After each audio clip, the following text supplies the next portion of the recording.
Israel, pela tua palavra. Deus te abençoe. Uma bênção. Nós vamos agora à palavra principal, né? A palavra da noite. Eu vou transmitir com vocês. Então já prepara a sua Bíblia aí. Vamos no livro de Jonas. Jonas 3. Eu estava pensando um pouco a respeito hoje. Então Jonas 3, vai abrindo aí. Eu vou pregar a partir do versículo... a partir do versículo 1 mesmo, Jonas 3, 1. Quem for encontrando, escreve renove aí em nome de Jesus. Ou então diga renove na sua casa. Eu já vou ler. Em nome de Jesus. Eu estava pensando um pouquinho hoje, né? E conversando com a minha esposa. Eu falei, olha que situação, né? As pessoas chegaram num ponto e, dada a situação que nos foi colocada, nos foi apresentada, uma situação completamente nova em termos de saúde pública, não tem para onde ir, né? Então, as pessoas não têm aquela coisa desde o mais rico até aquele que não tem condições, não tem lugar no mundo que ele possa ir. Ele não tem como fugir dessa situação, né? Ele não tem para onde fugir. Então, eu pensando um pouco a respeito dessa palavra e falando com Deus desde de manhã, orando, Deus me deu essa palavra que está no livro de Jonas 3, a partir do versículo 1. Jonas 3, a partir do versículo 1, diz assim, tem bastante renove aqui, Jael, Rodrigo, Rafael, Bia. E veio a palavra do Senhor, segunda vez a Jonas, dizendo, levanta-te e vai à grande cidade de Nínive, e prega contra ela a pregação que eu te disse. Então repete comigo, eu te disse. E levantou-se Jonas e foi a Nínive, segundo a palavra do Senhor. Era, pois, Nínive uma grande cidade, de 3 dias de caminho. E Jonas começou a entrar pela cidade no caminho de um dia, e pregava e dizia, ainda 40 dias, olha, repete comigo, 40 dias, uma quarentena, ainda 40 dias, e Nínive será subvertida. E os homens de Nínive creram em Deus e proclamaram um jejum e vestiram-se de pano de saco, desde o maior até o menor. Porque esta palavra chegou ao rei de Nínive e levantou-se do seu trono e tirou de si as suas vestes. Cobrindo-se de pano de saco, assentou-se sobre a cinza e fez uma proclamação que se divulgou em Nínive, por mandato do rei e dos seus grandes, dizendo, nem homens, nem animais, nem bois, nem ovelhas provem coisa alguma, nem se lhes dê pasto, nem bebam água. Mas o homem e os animais estarão cobertos de pano de saco e clamarão fortemente a Deus e se converterão cada um do seu mau caminho, da violência que há nas suas mãos. Quem sabe se voltará a Deus e se arrependerá e se apartará do furor da sua ira, que de sorte que não pereçamos.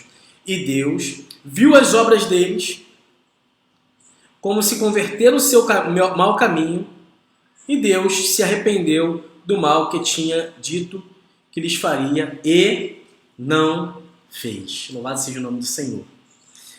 Glória, porque esse culto continua, Senhor, funcionando. Isso, Senhor, dessa forma nós entendemos que a igreja, Senhor, é essa que está aqui. A igreja é essa que está aqui, Senhor, ouvindo. A igreja não é templo, a igreja somos nós. Obrigado, Jesus, para a honra e glória do teu nome. Amém. Eu queria falar um pouquinho sobre essa palavra e eu quero primeiro estabelecer três pontos muito importantes que são pontos determinantes da adoração ao Senhor. São pontos que são inegociáveis. A primeira, Deus é onipresente.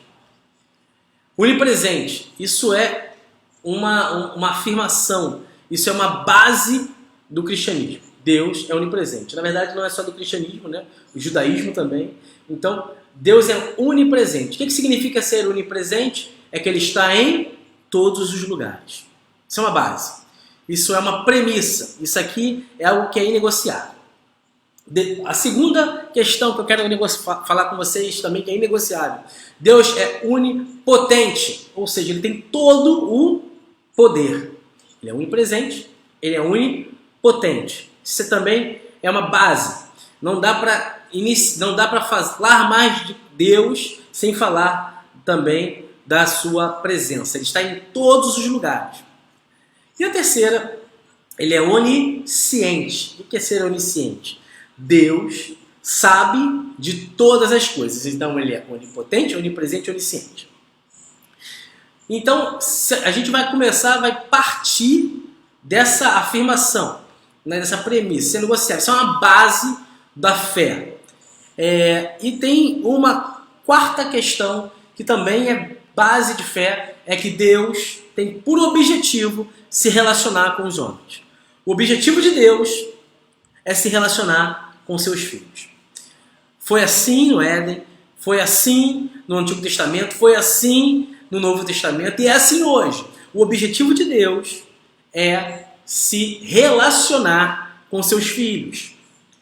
Então, quando eu tenho essas quatro afirmações, eu vou entrar agora na palavra do livro de Jonas e dessa situação que foi colocada por Jonas. Olha que coisa interessante. Primeiro, Deus fala para Jonas: Jonas, vai até aquela cidade. O que está acontecendo com aquela cidade? Aquela cidade está pecando. Aquela cidade esqueceu da minha vontade. Aquela cidade está vivendo conforme o seu querer. Aquela cidade está completamente bagunçada, né? Aquela cidade está hoje vivendo um caos e vai pregar, vai falar para aquela cidade isso que eu te falo. E presta atenção que é muito claro. Deus fala assim no versículo 2: levanta-te e vai à grande cidade de Nínive e prega contra ela a pregação que eu te disse. Não é que Jonas queria falar. Porque Jonas, para quem conhece um pouco da história, Jonas foge. Jonas não quer falar. Na verdade, ele fala assim, Deus fala para ele: Jonas, vai lá e prega aquilo que eu te disse. Aquilo que eu coloquei para você falar. E o objetivo de Deus, nesse momento, não era acabar com aquela cidade. Qual era o objetivo de Deus? Era se relacionar com aquela cidade. Porque se o objetivo dele fosse acabar com aquela cidade, ele simplesmente acabaria com ela, não mandaria ninguém lá falar. Não teria tempo de falar. Se fosse o objetivo de Deus encerrar aquilo, ele encerraria aquilo agora. Ele daria um basta naquela situação. Mas não era o objetivo acabar com aquela cidade. Quando a gente faz um paralelo de Sodoma e Gomorra, né, você vai ver o que acontece. Deus envia anjos àquela cidade, né, para que encontrasse lá o quê? Justos. Para que encontrasse naquela cidade justos. Pessoas que eram justas aos olhos do Senhor. E aí Deus fala: se eu encontrar ali uma dúzia, dois, se eu encontrar ali uma dúzia, se eu encontrar ali 10, se eu encontrar ali 5, eu vou poupar aquela cidade. Né? E isso acontece. E agora Nínive aqui, e acaba que a cidade não tem. E agora Nínive é diferente. A questão é que Nínive está de quarentena. Olha que interessante. Nínive está de quarentena, 40 dias. Em quarentena, de fato. Ele fala assim, pessoal, povo, acontece o seguinte: Deus me mandou até aqui para falar para vocês que em 40 dias isso aqui vai sucumbir. Em 40 dias a terra vai ser devastada. Em 40 dias isso se encerra. Não se sabe. A questão é muito interessante e eu fiquei fazendo um paralelo sobre os dias de hoje, né? O povo, quando ouviu aquela história, não sabia o que ia acontecer em 40 dias. Ele não sabia, mas, meu Deus, o que nós vamos fazer? Fica todo mundo desesperado. Eu imagino todo mundo nas suas casas, amém? Eu imagino todo mundo no seu lar. Eu imagino todo mundo fechado. Eu imagino todo mundo, né, uma cidade, como diz a Bíblia aqui, que a pé levava-se 3 dias de caminho. Uma cidade de 3 dias de caminho. É como se você pegasse, eu não sei, você pensa aí, uma cidade de 3 dias de caminho. Eu provavelmente, eu não, porque eu não tenho minha parte física muito boa. Mas se você tem uma parte física muito boa, muito provavelmente você sai caminhando de Bangu e andar 3 dias tu vai longe, né? Então, você imagina uma cidade de 3 dias de caminho. toda a cidade, de 3 dias, né? Você pode pensar na cidade circular, numa caminhada circular, toda a cidade, de 3 dias de caminho, parou naquele momento, né? E aquilo era uma representação de uma nação, aquilo era uma representação de um povo inteiro, aquilo era uma representação de uma comunidade, uma sociedade. Toda a cidade parou por 40 dias, que era o prazo que Deus tinha dado para dizer, olha, a partir de agora, vocês vão, em 40 dias isso aqui vai acabar. Deu um prazo. O objetivo de Deus, pela sua onipresença, onisciência, onipotência, e isso é muito importante explicar, é que Deus sabia do que estava acontecendo, Deus sabia do que viria, né? Então, é um pouco do que está acontecendo agora. Nós não sabemos do que vem, mas Deus sabia.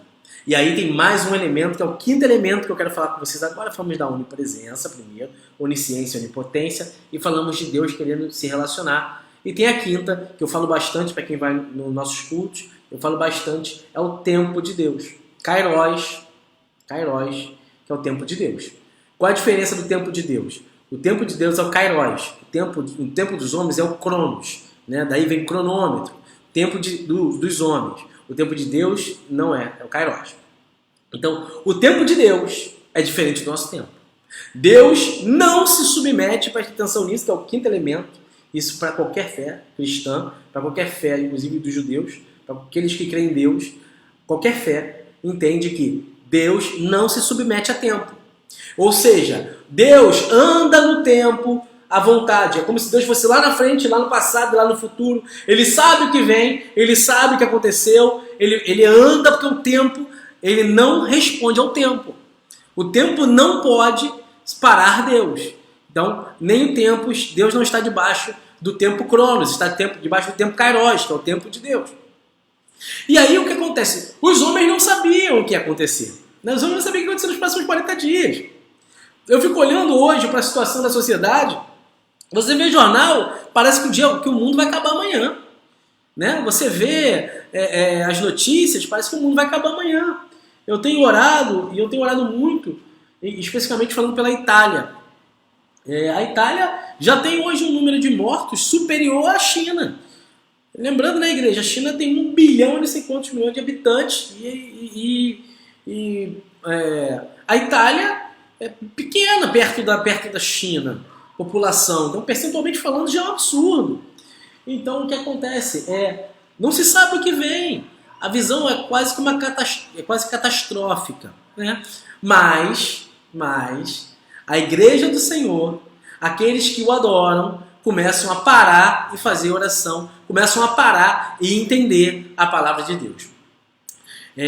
Eu vi hoje um vídeo que eu fiquei pensando e falei, meu Deus, tem algo acontecendo, algo tremendo acontecendo. Foi um vídeo muito simples, mas foi um vídeo de um amiguinho do Benjamin. E ele tem uma irmã mais velha, 14 anos talvez, não sei. E tem também a esposa e o marido. Então, essa família, eles botaram uns cones na casa deles, eles estavam correndo, brincando com o filho, brincando com a filha, e o pai disputando contra a mãe, estavam brincando. E eu fiquei pensando, eu falei, Senhor, há quanto tempo será que essa família não para ter um domingo entre eles e se reunir e falar? Há quanto tempo, talvez, você não pare um pouco para se reunir na sua casa? Né? Há quanto tempo? Um dia desse eu recebi um meme, eu achei até bastante engraçado, que dizia assim, caramba, estou casado há 15 anos e agora eu conheci minha esposa, até que ela é legal. Então, é um pouco disso. Há quanto tempo que as pessoas não se relacionavam direito? Né? E aí as pessoas se veem em casa. Meu querido, não vivemos um tempo de Netflix, não estamos vivendo um tempo de videogame, não estamos vivendo um tempo de brincadeiras só, estamos vivendo um tempo de comunhão, estamos vivendo um tempo em família. É hora da família se reunir, é hora da família estar junta, e mais do que isso, é hora da família estar parada junta, ela não pode nem se deslocar. Né? Então, a propósito das coisas de Deus, Porque voltando para a questão da onipotência, onisciência e onipresença, Deus está em todos os lugares. Então essa nação inteira que está doente, Deus está em todos os lugares. Amém? Deus sabe de todas as coisas. Ele está sabendo tudo que está acontecendo. Sabe. Ele sabe onde isso vai acabar. Ele sabe onde está, ele sabe onde isso vai acabar. E, por último, ele tem toda a potência. O que significa, igreja? E eu quero que você lembre bastante disso. Lembre bastante disso, principalmente aquele que é servo de Deus, o cristão. Deus sabe de todas as coisas, ele tem toda a potência. E ele pode fazer assim, ó. E tudo mudar. Num estado de... No falar da sua voz. Numa ordem que Deus der. Amém? Numa ordem. Ele tem toda a potência, ele tem todo o poder. Ele tem todo o poder. Numa palavra, na autoridade do nome dele. Na autoridade do nome dele, ele pode chegar e falar, acabou. Ele pode falar simplesmente, encerrou. Então, eu olho para a história de Jonas, e aí o que acontece com o povo? O povo bota roupa de saco. Presta atenção, um homem de poderes, coloca uma roupa de saco. E o costume era esse, né? Você pegava uma roupa de saco, não tinha nem formato. Você botava um saco no corpo, costurava aqui assim, ó. Costurava, deixava só a cabeça de fora, ficava até os braços para lá de dentro. Deixava um espaço só para tu jogar cinza. Então, tinha as cinzas queimadas que tinha em volta. Eles se juntavam e pegavam aquela cinza e ficavam jogando sobre si. Então, ficava com o rosto todo cinza, ficava só o olho de fora. Ficavam dessa situação. Foi assim que o povo se encontrou. Foi assim que o povo se encontrava. Então, todo o povo começou a clamar. Houve um comover. Houve um movimento de Deus. Um movimento de Deus naquela cidade, naquela região. Houve um avivamento naquele lugar. E eu creio que Deus está fazendo um avivamento na nossa geração também. Eu creio que Deus está fazendo um avivamento. Eu creio que Deus está fazendo um avivamento na sua casa. Eu creio que essa história não vai acabar assim. Essa história não acaba assim. Eu creio que muita coisa está acontecendo nesse momento na tua casa e você tem percebido o agir de Deus na sua casa. Então, em nome de Jesus, quando eu olho para o povo de Jonas lá, eu olho assim, o próprio Jonas estava, para quem conhece a história de Jonas, depois leia o livro de Jonas, é um livro pequeno, é uma história muito pequena, mas para quem conhece Jonas, ele conhecia tanto Deus, presta atenção nisso, Jonas conhecia tanto Deus que ele falou assim, ó, Deus, eu te conheço tanto, que eu sei que eu vou chegar naquela cidade, aquele povo vai se arrepender, aquele povo vai clamar, aquele povo vai acontecer determinadas coisas e o Senhor vai perdoar. E não foi diferente. Então eu quero dizer uma coisa para você, meu querido. Eu conheço a terra.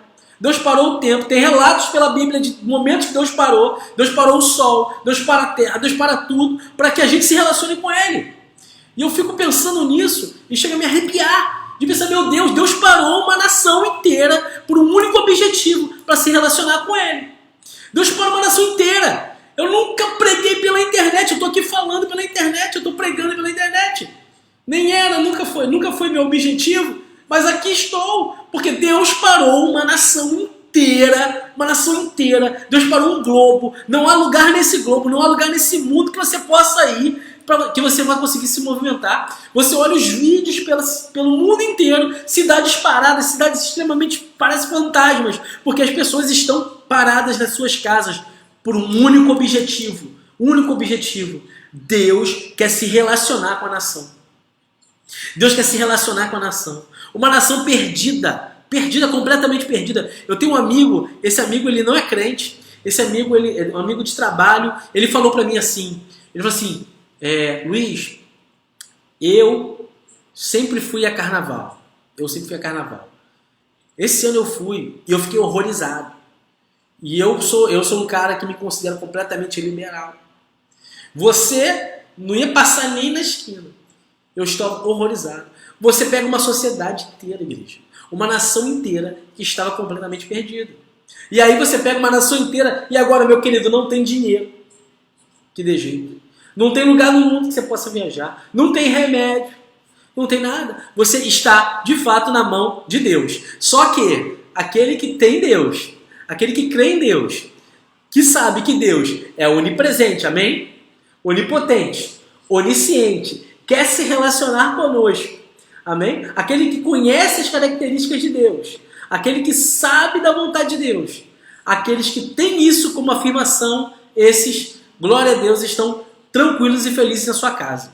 Eu quero falar uma coisa sobre a sua vida, eu quero profetizar uma coisa sobre a sua vida. Não vai faltar nada no seu lar, não vai faltar nada na sua casa. Não vai faltar, não precisa de pânico, não precisa de medo, não falta nada na sua casa. Em nome de Jesus, eu creio e profetizo que não vai faltar nada no seu lar. Então, aquele medo que você tinha, aquele medo que você estava, meu Deus, como é que vai ser o amanhã? Ei, igreja, hoje é dia de adorar o Senhor. O amanhã pertence a Deus. Se o mundo inteiro hoje está vivendo essa agonia, o crente não. Nós somos cidadãos dos céus. Nós somos filhos do dono do ouro e da prata. Então eu não tenho problema.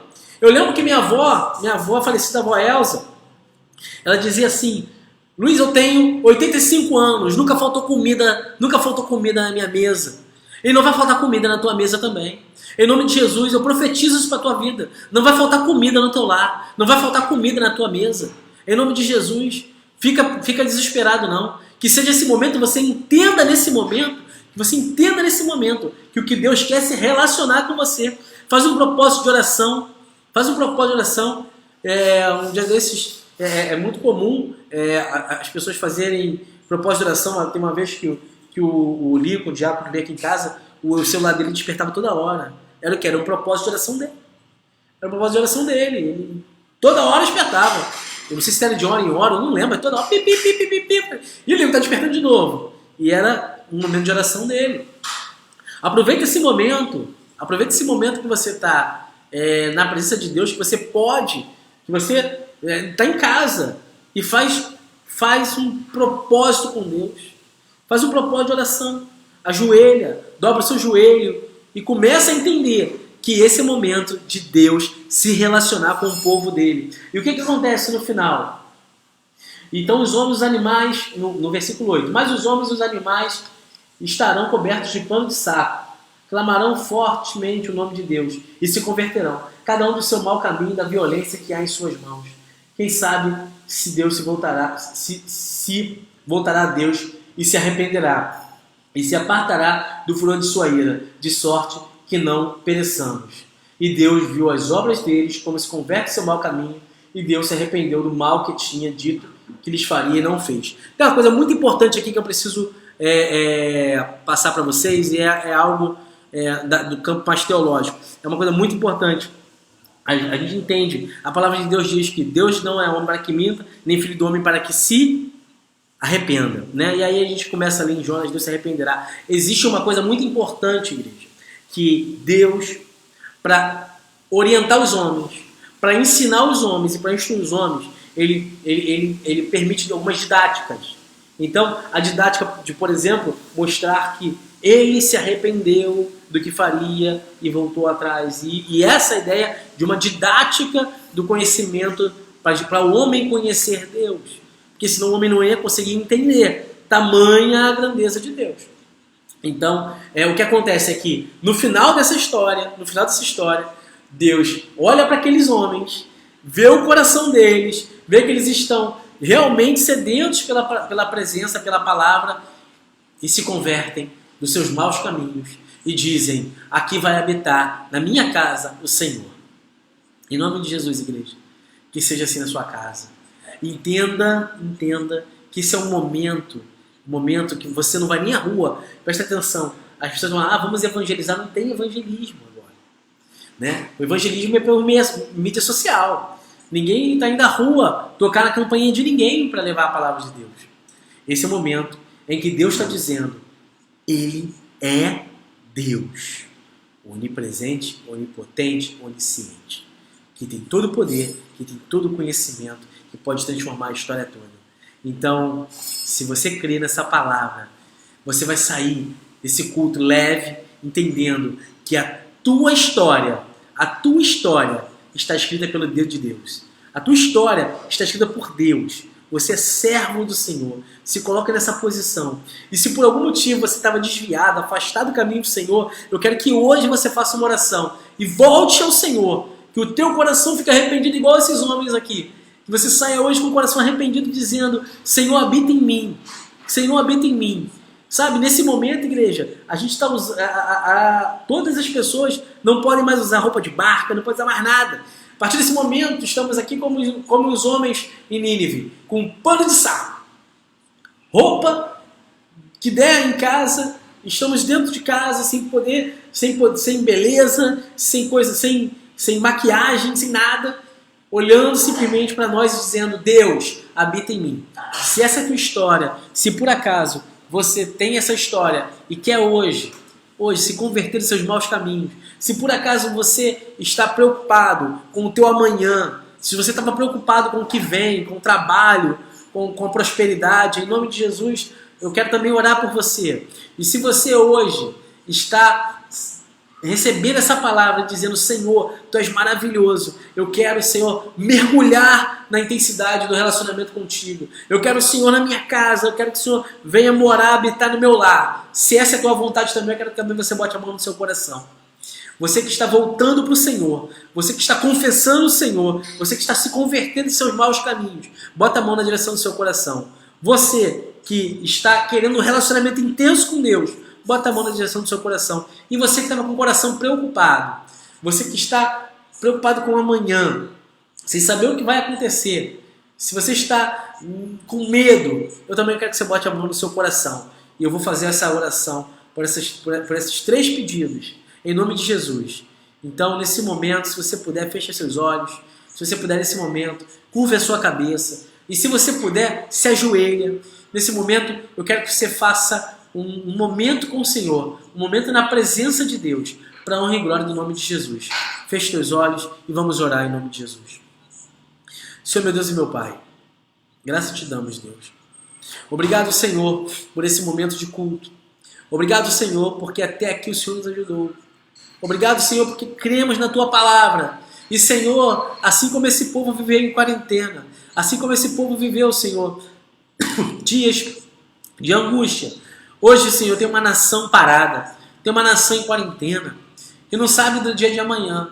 Mas, Senhor, primeiramente eu quero orar, Senhor, para que os corações se acalmem, que eles entendam, Senhor, que Tu está no controle, que Tu tem todo o poder para mudar essa história a hora que o Senhor quiser, que o Senhor tem todo o conhecimento do que está acontecendo, que eles entendam, Senhor, que a Tua vontade é soberana e presente, que eles entendam, Senhor, que nada pode fugir, Senhor, da Tua visão.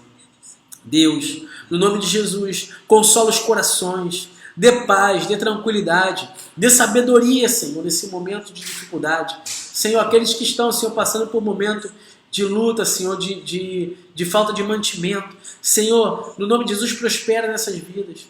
Dá, Senhor, um consolo. Senhor, transforma a realidade. Se tem alguém, Senhor, passando por dificuldade, Senhor, nesse momento financeiro, Pai, no nome de Jesus, vem sobre a vida dele e mostra que Tu és Deus, que Tu és o poderoso, que nada, nem de circunstância nenhuma, podem mudar essa história. Pai, no nome de Jesus, que a vida, Senhor, de cada um deles seja alcançada hoje e que eles sejam, Senhor, consolados pelo Teu Espírito Santo. Pai, no nome de Jesus, eu quero orar também, Senhor, por aqueles que estavam desviados do Teu caminho, por aqueles, Senhor, que estavam, Senhor, afastados de Ti, por aqueles, Senhor, que não estavam se entendendo como povo santo, como nação santa, por aqueles, Senhor, que estavam afastados dos caminhos de Deus. Eu quero, Senhor, no nome de Jesus, orar por eles. Senhor, nesse momento que ele está, Senhor, fazendo essa oração e se arrependendo dos maus caminhos, Deus, eu quero, Senhor, te pedir, ser com ele, escreve o nome dele no livro da vida, que ele seja hoje, Senhor, alcançado, que ela seja hoje, Senhor, alcançada pela presença do Teu nome, Senhor. Pai, no nome de Jesus, que ele encontre, Senhor, que ele se encontre contigo nesse caminho tão duro, nesse caminho tão difícil. Pai, restabelece, Senhor, o Teu relacionamento para com ele, para com ela, no nome de Jesus. Coloca, Senhor, anel nos dedos. Coloca, Senhor, vestes novos. Coloca, Senhor, sandálias, Senhor. E dá, Senhor, autoridade no nome de Jesus para a vida desse filho e dessa filha. E que ele, Senhor, a partir de hoje, entenda que ele agora faz parte desse reino, no nome de Jesus. Amém. E, Senhor, no nome de Jesus, eu quero, Senhor, estabelecer nesse lugar a Tua vontade, Senhor, a Tua soberania. Porque aquele, Senhor, que está orando para ter um relacionamento intenso contigo, que ele hoje, Senhor, receba uma unção nova. Que ele hoje, Senhor, receba uma unção nova, redobrada de felicidade. Que a casa dele, Senhor, seja agora cheia da Tua presença. Que seja, Senhor, um momento de relacionamento na vida desse servo, dessa serva. Talvez, Senhor, eles estavam frios e hoje, Senhor, eles estão se levantando para adorar o Teu nome. Pai, no nome de Jesus, que se estabeleça nessa casa, nesse lar, na vida desse irmão, dessa irmã, um relacionamento, Senhor, um relacionamento novo, um relacionamento de intensidade, um relacionamento, Senhor, com o Pai. Eu não sei, Senhor, talvez ele não possa abraçar mais ninguém, talvez ele não possa apertar mais a mão de ninguém, mas ele pode sim, Senhor, dar um abraço caloroso no Teu Espírito Santo, dar um abraço, Senhor, caloroso, Senhor, em Ti. Ele pode sim tocar as Suas mãos, Senhor, porque as Suas mãos ainda estão estendidas. Então, Senhor, que nessa noite ele toque, Senhor, em Ti, que ele seja, Senhor, transformado para a honra e glória do nome de Jesus. E a igreja renove, diga amém, amém, glórias ao Teu nome, Senhor.